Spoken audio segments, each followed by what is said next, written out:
Yes, Paula, this is Roger Schuler down in Birmingham, and I just got your message. I was afraid I might have missed you, but I guess I barely made connection. Yes, exactly. It sounded like you were about to leave pretty quickly. Exactly. That was my intention, but all the best laid plans and all that. Right. We know how that goes. Yes, indeed. So, Roger, I just wanted to touch base with you. I did actually know about Ted's ties to Johnny Cash and whatnot, but as I kind of look back over your postings and whatnot, what it feels like to me is that your writing is more of an opinion writer as opposed to just sort of just the facts. Is that a fair characterization? Well, no, I don't think it is, but go ahead. Well, I guess where I'm going with that is I don't really feel like I'm in a position to opine on the things that you've written or the how they may or may not relate to anything that the company is doing. I mean, Campus Crest is one of 18 companies that I'm currently covering, and that's probably going to grow to 22 in a few months here. And it's among the smaller companies that I cover. So, we're very much in our job about the financials and building models and thinking about supply and demand trends and the viability of development projects and things like that are very company specific, and we rarely branch into an executive's personal life.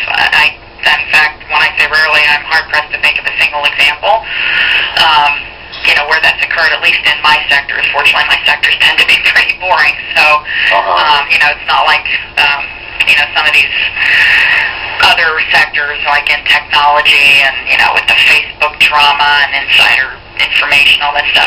Reads are generally pretty boring and predictable, and so we just really I've never had the occasion or the need, frankly, to delve into anybody's personal life, particularly on things that were 15 or 20 years ago.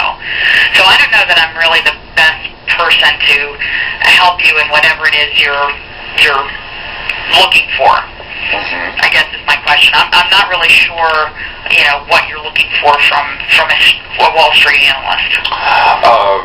Well, I'm not really looking for anything other than I think it's an important story, and I would emphasize a couple of things, responses to... Hello?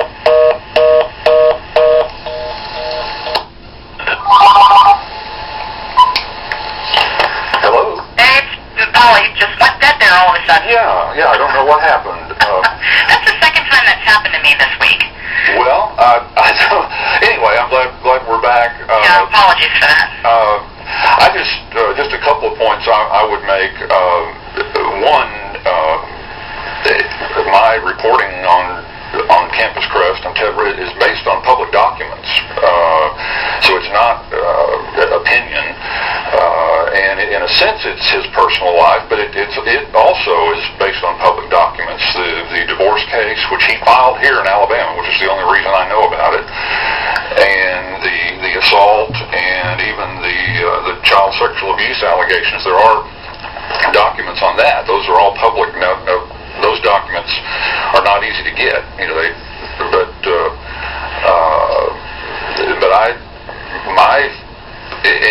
I contacted you because really because of the questions I really wanted to know about what we talked about the other day is does this matter to investors? And you indicated that it does, and I was trying to get kind of a feel for how the financial world views this kind of thing, and like you said, part of this does go back several years, and then part of it, the divorce stuff and is very recent. And so here's what I would say. Let's just sort of make a hypothetical, right? If one of my storage company executives was arrested for drunk driving, or hurt somebody in a drunk driving accident, or something like that, of course it investors would view that very seriously, and they would probably look to the board to say, how are you going to deal with this? I'll give you a case in point that's not in a personal life, but there's this small industrial company, REIT, where their CFO is stepping down essentially because he screwed up. Is in any best analysis of what happened there. I mean, he's essentially being forced to resign by the board because he messed up and cost the company a lot of money. Stock dropped, they had to delay their SEC filings, all sorts of things like that. So there are situations where executives are sort of held accountable, if you will, where the investors really care, and the way investors show that they care is that they walk with their feet, right? They sell their investments.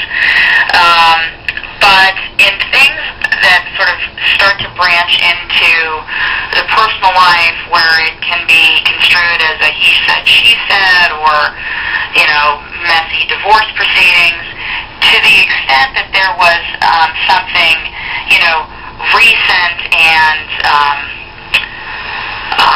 was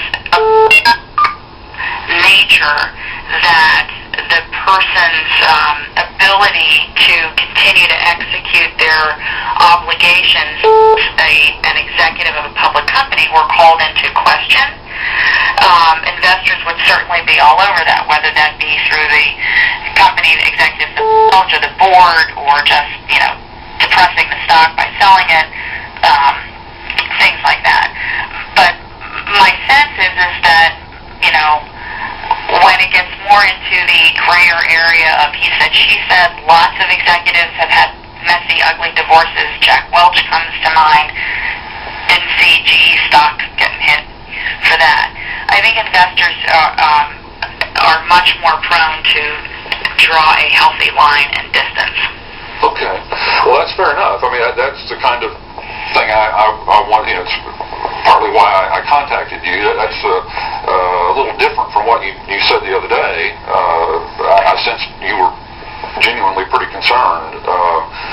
And it really and I try to maintain an objectivity about this as a reporter, and really the thing that I think that jumps out at me maybe more than anything is this document, this child support document that clearly appears to be false, and then that's a crime. Now, whether anybody will ever prosecute him or not, but that has... But no one, I guess the point is, if someone did, that would be, my guess is that investors would pay attention to that, but no one has, and none of us, certainly not me, are in a position to opine on the circumstances. Only, the courts and the appropriate authorities can do that. Right. So I think, I think the investment community will err on the side of drawing a clear line between corporate and professional lives when there's a lot of ambiguity around the circumstances of because lots of us have gone through messy divorces. Oh, yeah. And so people, I think, are sort of, can't really infer too much from that because you don't know what the circumstances are, and et cetera, et cetera. But, in a situation like I outlined where, somebody, a CEO, demolishes his car drunk driving, or is arrested for, soliciting a prostitute, or, something really completely over the line of good judgment and moral turpitude and all those sort of things that we think about in terms of integrity of public company officials. Would investors care about stuff like that? Absolutely, of course they would. But, looking back and making a judgment from that versus, how the person is leaving the company today, I think is a much bigger stretch for investors to make. And I think they're going to, they would probably be unlikely to do that. I mean, perhaps just put it a little bit differently. I haven't gotten any inbound calls. Nobody's called me to say, geez, I did a Google search and found all this stuff about, this guy named Ted Rollins. What's up with that? And people do, that sort of doing a simple Google search of an executive is something people do all the time. So I have the sense, and with no scientific approach to this, just sort of anecdotally, right? It appears that to the extent anybody knows about any of this stuff, apparently people aren't worried about it or don't care about it or have appropriately discounted it in some fashion in their own views around investing in the stock. Well, that's what I wanted to ask you about, is how people view it, and I guess your